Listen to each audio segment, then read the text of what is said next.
What if the house your parents live in, the one they flaunt as their own, has secretly been yours all along? Meet Rachel Monroe, a successful woman betrayed by the very people she tried to save. After overhearing one brutal conversation, she stops playing the good daughter and starts taking back control. This isn't revenge, it's justice. Subscribe now for powerful, real, life-inspired stories about self-worth, quiet strength, and walking away when love turns toxic. I wasn't supposed to hear it. It was a regular Thursday morning, and I was sitting at my desk in my downtown Atlanta apartment, staring blankly at a spreadsheet on my laptop, the same one I'd been updating for hours. My coffee had gone cold. Then my phone rang. Dad. That word used to mean something warm and steady. Now it felt like a formality. I picked up. Hey, Dad? I said, trying to sound pleasant. There was no answer at first, just the sound of a chair scraping and some rustling. I was about to hang up when I heard his voice, tired and sharp. She's a failure. Rachel's never going to amount to anything. My stomach twisted. I didn't move. I couldn't. Then came my mother's voice, lower, but no less cruel. Oh, come on, Tom. She's doing fine. At least she pays the mortgage. He scoffed. That's the bare minimum, after everything we've done for her. I've never been proud of her. She was a mistake. Always has been. She thinks she's successful, but she's just a joke. A mistake. A joke. The words hit like knives, precise and familiar, cutting straight through me. I felt my throat go dry, my hand tightening around the phone. I wanted to hang up, scream anything, but I was frozen. Then came the final blow. She's lucky we even let her be part of this family. A beat passed, and then the call ended. He hadn't meant to call me. He had forgotten to hang up. I sat there in silence, the ringing in my ears louder than the phone. My chest rose and fell in shallow breaths. For 6 years, I had quietly paid their mortgage. They thought they were paying the bank. They didn't know I had stepped in when they were drowning, that I had bought the mortgage through my company, JSC Equity Holdings, and kept them afloat without ever asking for credit. They never read the fine print. They had no idea they'd been living under my name, my roof. But now I knew the truth. They never would have cared. And I was done pretending it didn't matter. That night, I couldn't sleep. I lay in bed staring at the ceiling while my father's words echoed through my head like a broken loop. She was a mistake, a joke, never going to succeed. It wasn't just what he said. It was how certain he sounded, like my entire life was a footnote to his disappointment. You'd think after all these years I'd be used to it. My father never handed out praise. Not when I graduated top of my class.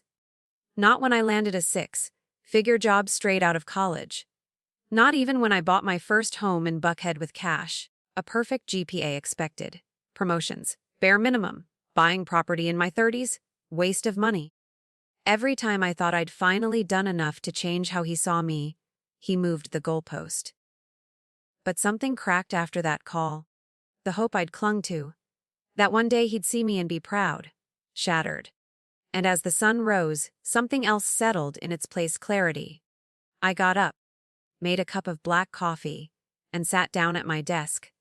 The glow from my laptop screen was harsh in the early morning light. I opened the folder labeled JSC Equity Holdings Property for 12.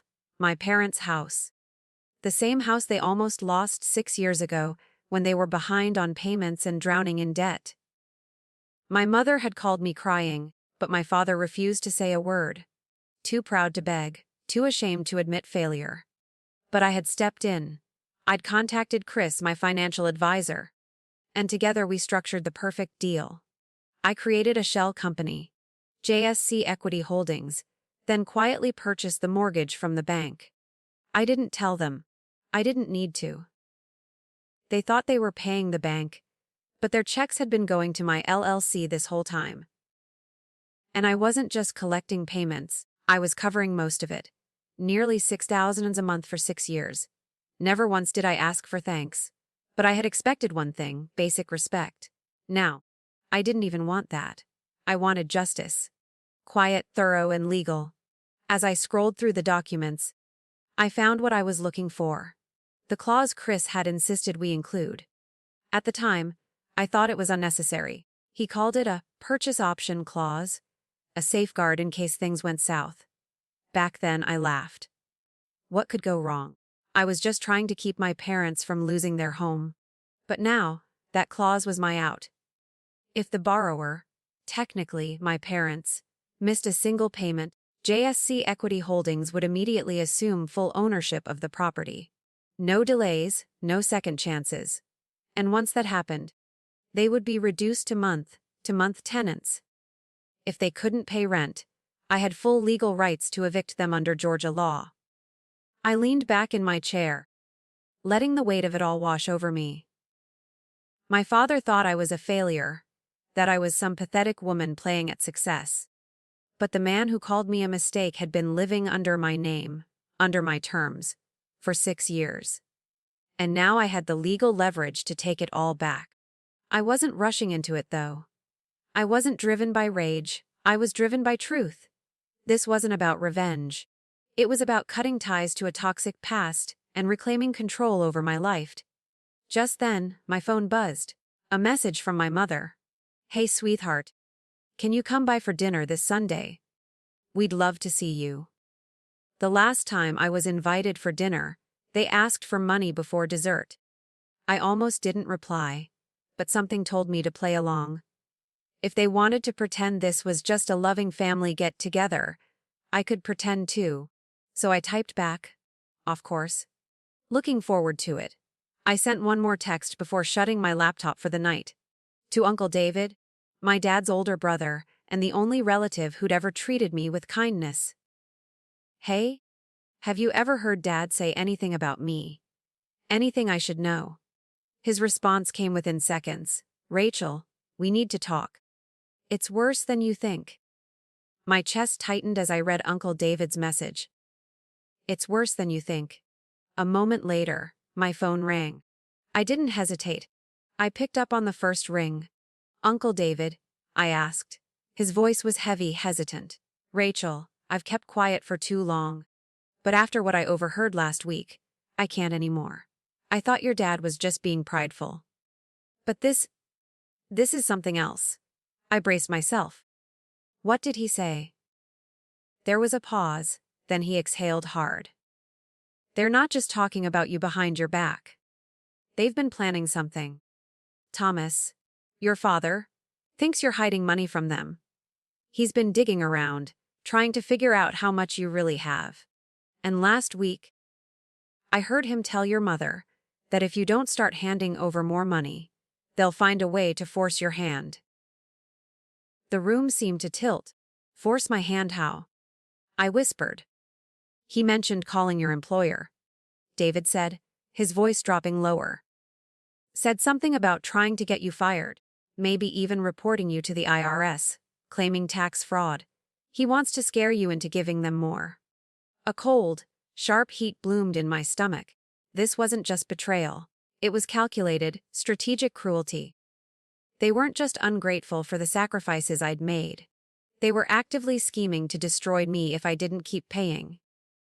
I took a long, steadying breath. "I need proof," I said quietly. "Can you get me something? Recordings, texts, anything that backs this up." "I'll do my best," Uncle David said. "I'm sorry, Rachel. I should have said something sooner." I hung up, numb but focused. My whole life, they'd seen my kindness as weakness, but they were about to learn how wrong they were. I'd tried love. I'd tried silence. Now I was done playing daughter. The next few days, I wouldn't react. I would prepare. And the moment they slipped, the moment they defaulted, I'd be ready. I spent the next 2 days preparing. If my father wanted to play dirty, I would show him just how dangerous it was to underestimate me. I called Chris, my financial advisor. "Rachel," he greeted warmly. "I take it this isn't a social call." "Not exactly," I said, tapping my pen against the desk.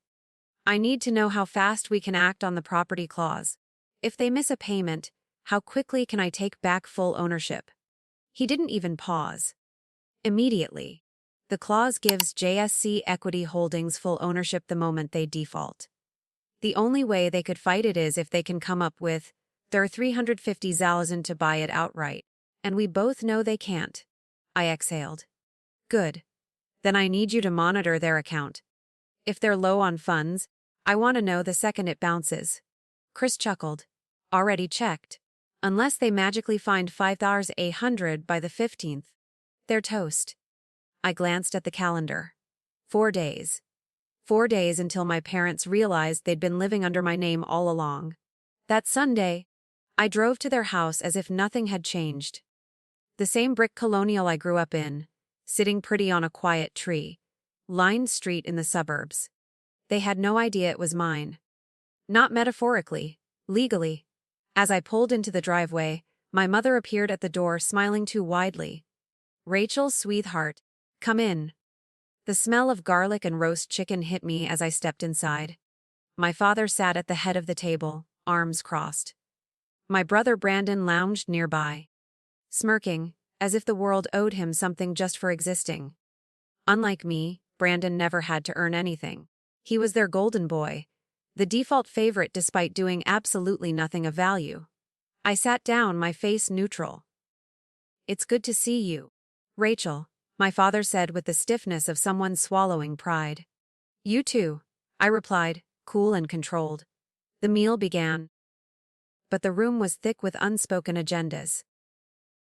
I didn't have to wait long for the real reason they'd asked me over. My mother set down a bowl of roasted potatoes and gave me a sweet, rehearsed smile. "We've been thinking a lot about family lately," she said, reaching across the table to touch my hand. "And how important it is to support each other during hard times." I said nothing. Just let her keep going. "The truth is, Rachel." My father finally spoke, his tone strained. "We're struggling a bit. The mortgage is tight this month." I tilted my head slightly. "How much do you need?" I asked, feigning concern. "We were thinking maybe an extra $3,000 a month." My mother chimed in quickly, like they'd rehearsed this line. "Just for a few months, until things stabilize." I nearly laughed. For years, I'd been quietly paying $5,800 a month to keep this house afloat, and now they were asking for more, on top of that. I set my fork down carefully. "That's a lot of money." My father leaned forward, his voice sharpening. "It's nothing compared to what we've done for you. We raised you, gave you everything. The least you can do is support your family when we need you." I held his gaze, my stomach cold. The least I could do? This? From the man who'd called me a mistake, a joke, while living under my generosity. I picked up my glass and took a slow sip of water. "I'll think about it," I said finally. My mother let out a breath of relief. "Oh, sweetheart, thank you. We knew we could count on you." I smiled thinly, hiding the truth behind my teeth. They had no idea that in just 3 days, they would lose everything. That night, back in my apartment, I received a call from Chris. I picked up immediately. "They defaulted," he said. 2 words. That was all I needed. "Are you sure?" I asked, though I already knew. "Absolutely. The funds weren't there. As of midnight tonight, JSC Equity Holdings owns the house outright." I leaned back in my chair and stared at the ceiling. It was done. The man who once mocked me now lived in a house that was no longer his. "Do you want me to initiate the eviction process?" Chris asked. I paused, considering it. "Not yet," I said, a slow smile forming. "I want to see how long it takes them to figure it out on their own." There was something poetic about it. The people who always saw me as incapable, weak, insignificant, had no idea they were living on borrowed time, in a house owned by the daughter they dismissed. I leaned back, staring at a framed family photo on my shelf, one from years ago when I still believed my father was capable of love. Not anymore. 3 days passed. Nothing. No calls, no messages. Just silence. I knew they hadn't realized it yet. They still believed they were in control, still thought their mortgage had been paid.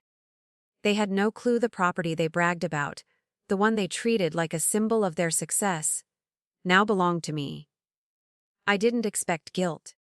I didn't expect apologies. I expected exactly what I got: entitlement. It was only a matter of time. At exactly 9:07 a.m. on Friday morning, the email hit my inbox. Subject: UR Gene Default Notice Property Fint 12. It was from the JSC Holdings legal department. I opened it slowly, feeling a quiet satisfaction build in my chest. The tone was cold, professional, and final. Due to non-payment of the agreed upon mortgage by the deadline of the 15th, JSC Equity Holdings had executed the purchase option clause. The company, me, was now the sole legal owner of the property located on Meadow Ridge Lane. My parents would be considered month-to-month tenants from this point forward. If rent wasn't paid, eviction proceedings would begin. At 9:42 a.m., my phone rang. Mom. I let it go voicemail. At 9:47, she called again. Then, at 9:50, it was my father. I let them sweat for a full hour before picking up. When I finally answered, her voice was frantic. Rachel, there's been some kind of mistake. We just got a notice from the bank saying we defaulted on the mortgage, but that's impossible. Can you help us? I smiled. It's not a mistake. There was silence on the line. What do you mean it's not a mistake? My mother asked, her voice barely above a whisper. I leaned back in my chair, letting the moment hang before answering. I mean exactly what I said. You missed your payment. The house isn't yours anymore. Another pause. Then nervous laughter. Rachel, that's not how this works. We've been paying the mortgage for years. We've never missed one. There's got to be some kind of error with the bank. I didn't flinch. You weren't paying the bank, I said calmly. You were paying me. Dead silence. Then, in a sharp tone I knew too well, my father cut in. You're lying. I sighed. I'm not. 6 years ago, when you were about to lose the house, I bought the mortgage. You didn't read the fine print. The checks you've been sending, they've been going to JSC Equity Holdings. That's my company. I own this house. I always have. I could hear my mother's breath hitch. My father muttered a string of curses under his breath. And then Brandon, who had apparently been listening in, scoffed. So what? We've been paying rent to our own failure of a sister, he said, his voice dripping with mockery. That explains the mess. You probably screwed up the paperwork like you screw up everything else. I clenched my jaw but didn't let him see me flinch. Well, Brandon, I replied evenly, since I screw everything up, you'll be thrilled to know rent is now due in 30 days. If you can't pay, you'll be evicted. Wait. My mother started, her tone desperate, but my father cut her off. This is a bluff. You wouldn't do this to your own family. I gave a short laugh. Wouldn't I? I thought of every unkind word, every manipulation, every attempt to control me through guilt. I've already talked to my lawyer. Miss another payment, refuse rent, damage anything. You're out. And if you try to retaliate, I'll press charges. I hung up before my father could speak again. Then I blocked all 3 of them. I sat in silence for a moment, staring at my phone. The blocked numbers left a strange emptiness on the screen. No more calls, no more messages, just quiet. For years, I had bent over backward trying to keep the peace, trying to earn love from people who only saw me as a source of money and control. But not anymore. That night, I slept better than I had in months. The next few days were eerily quiet. I half expected my mother to show up at my door with tears and apologies. I imagined my father calling with threats or my brother trying to twist things into a victim narrative. But nothing came. No voicemails. No texts. Just silence. I knew what it meant. They hadn't accepted what happened. They were regrouping, planning their next move. It came on Wednesday morning, just after I'd finished my first coffee at work. My phone buzzed with a call from an unfamiliar number. I let it ring out, then ignored the next one. Moments later, an email popped up in my inbox. Subject line: UR Gen foreclosure dispute, Monroe residence. It was from a law office. I opened it. Dear Ms. Monroe, We have been contacted by Thomas and Diane Monroe regarding the recent foreclosure and transfer of ownership of their property. They believe there has been a misunderstanding and would like to discuss the potential reinstatement of ownership. Please contact our office to avoid legal escalation. I read the email twice.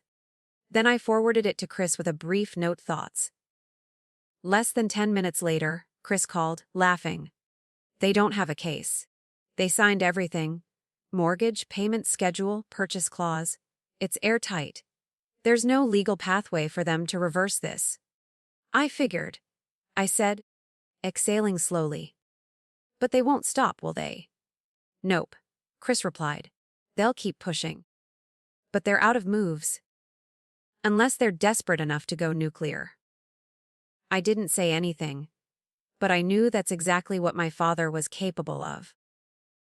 And I wasn't going to wait around to be blindsided. That night, I couldn't shake the feeling that something worse was coming. My father wouldn't go down quietly. If he couldn't win legally, he'd go for the jugular, my career. And that meant I had to act first. The next morning, I walked into the HR office at my firm, calm on the outside but bracing for impact on the inside. My manager, Lauren, looked up from her desk and smiled. Rachel, everything okay? I need to talk to you about something important. In private, I said. She immediately stood and ushered me into her office, closing the door behind us. I took a deep breath and sat across from her. My parents. They've been trying to manipulate me financially for years. And now that I've cut them off, I believe my father's planning to come after my job. I saw the surprise on her face, but I didn't stop.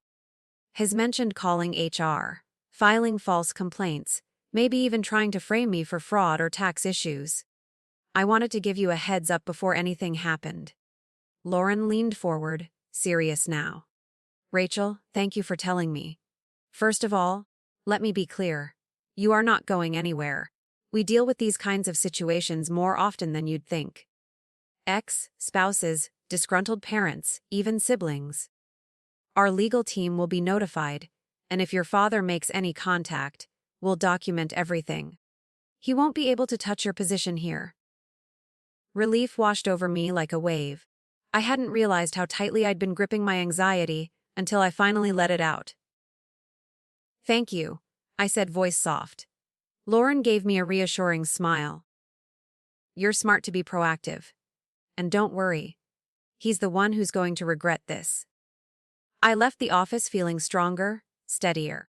My father had already lost the house. Now I'd made sure he wouldn't take my livelihood too. He thought I was vulnerable, an easy target. But the truth was, I'd learned how to fight smarter. He could try whatever he wanted. I was ready for him now. That night, just as I was finishing dinner, there was a knock at my door. Sharp, urgent, angry. I already knew who it was before I even opened it.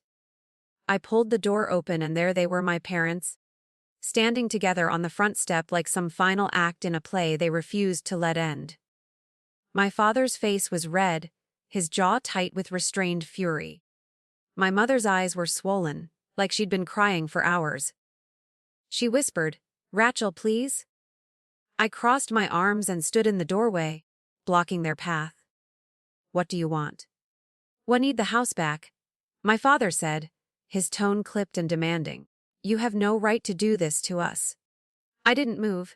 I have every right. Legally, financially, morally, we raised you, my mother pleaded. We gave you everything. And now you're punishing us? For what? I stared at her. For calling me a failure behind my back? For saying I was a mistake? For plotting to ruin my career when I stopped giving you money? That's not punishment. That's me setting boundaries. She flinched. My father stepped forward, his voice growing cold. You're being cruel. I laughed once, short and sharp. No, Dad. I'm being fair.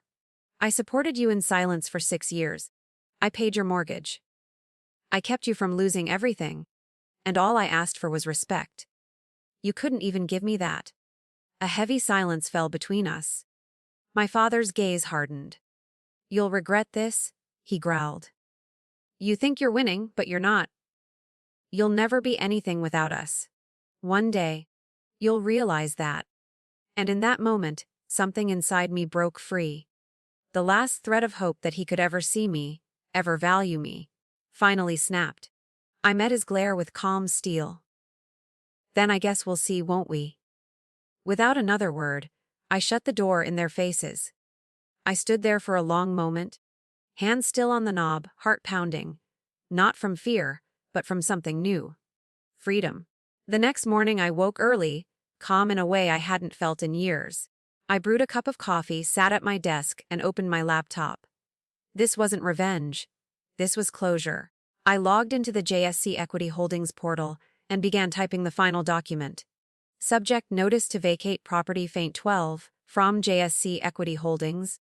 Legal Department: Ty Thomas and Diane Monroe. Dear Mr. and Mrs. Monroe, as previously stated in our default notification dated the 15th, the mortgage agreement on the property located at 3080 Foventon Meadoridge Lane is no longer in effect due to non-payment. Effective immediately, your tenancy is terminated. You are required to vacate the premises within 30 days. Failure to comply will result in formal eviction proceedings under Georgia law. Please ensure all personal belongings are removed before the deadline to avoid legal complications. Sincerely, Rachel Monroe, owner, JSC Equity Holdings. I reviewed the notice once more, then hit send. The moment the email left my outbox, I felt the weight finally lift. No more waiting. No more hoping.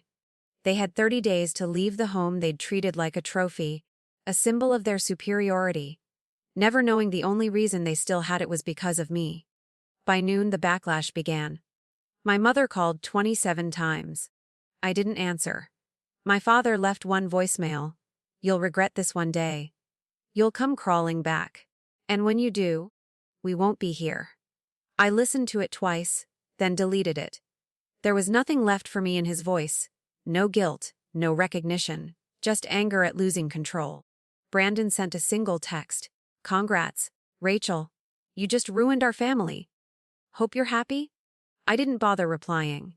There was nothing left to salvage. They had spent years making me feel like I was the problem, like I was unworthy of love unless I paid for it. Now, they were the ones without a home. And for the first time in my life, I was free. 30 days passed, and I didn't drive by the house. I didn't check in. I didn't send a message or wonder if they needed anything. I didn't need to. Mark handled the logistics.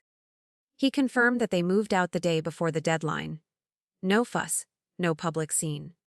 My guess? They left quietly to avoid the shame of being officially evicted. They packed up what they wanted, dumped the rest into trash bags, and walked away from the home I had kept afloat for 6 years. A few days later, I drove out there one last time. I didn't park in the driveway. I pulled up to the curb and just sat for a moment. The house looked different, smaller somehow. The yard was overgrown, the porch light bulb burnt out. The red door, once pristine under my mother's meticulous cleaning routine, was faded and chipped. I walked up the steps and turned the knob. My key still worked. Inside, it smelled like dust and lemon cleaner, like a memory half erased. The living room was empty, except for a few boxes of junk they'd left behind. The kitchen felt hollow. No passive-aggressive remarks, no tension between dishes. Just silence. And peace. I didn't cry. I thought I might. But all I felt was release. Years of guilt, obligation, and silent desperation drained out of me like water through a cracked glass. I wasn't angry anymore. I wasn't sad. I was done. 2 weeks later, I sold the house. The market was hot, and it went in days. The profit was generous. More than enough to make a new beginning. But instead of spending it on a vacation or a new place of my own, I did something different. I started a fund for young women trying to escape financially abusive homes. Women like me. Girls who were told they were burdens just for existing. Who had to buy their place in their own families. I wanted them to know they weren't alone. That they had options. That they could survive and thrive. Because I'd learned something the hard way: family isn't who shares your DNA. Family is who stands by you when you have nothing left. And sometimes, that person is yourself. 3 months passed. Life got quiet, in the best way possible. I worked, I traveled a little, I expanded the fund. I even spoke at a small financial literacy seminar for young women looking to break away from toxic households. It felt like healing, slow, grounded, and completely mine. Then, one evening as I was settling in with a book and glass of wine, I heard the familiar ping of an email notification. I almost ignored it, but the subject line caught my eye from Mom. I stared at it for a long time before clicking. From Diane Monroe, subject please, message Rachel, please. I don't know where else to go. Can we talk? Just talk. Please. That was it. No apology. No acknowledgement of what had happened. Just a request that assumed access. Assumed I still owed her something. A few months ago, that message would have broken me. I would have cried, questioned myself, debated whether I was being too harsh. Too cold, too much. But now I just sat back in my chair calm and clear. I didn't need to open that wound again. I didn't need to explain or defend the boundaries I'd set. I didn't owe them a response. Not after everything they had taken from me emotionally, financially, spiritually. Some people burn bridges. Others rebuild them over and over, no matter how many times they collapse. But me, I finally understood that some bridges deserve to stay burned. Without hesitation, I hovered over the email and clicked delete. No second thoughts, no guilt. It was never really about the house, or the money, or even the lies. It was about finally choosing myself. About learning that love isn't supposed to come with conditions. That your value doesn't decrease because someone else fails to see it.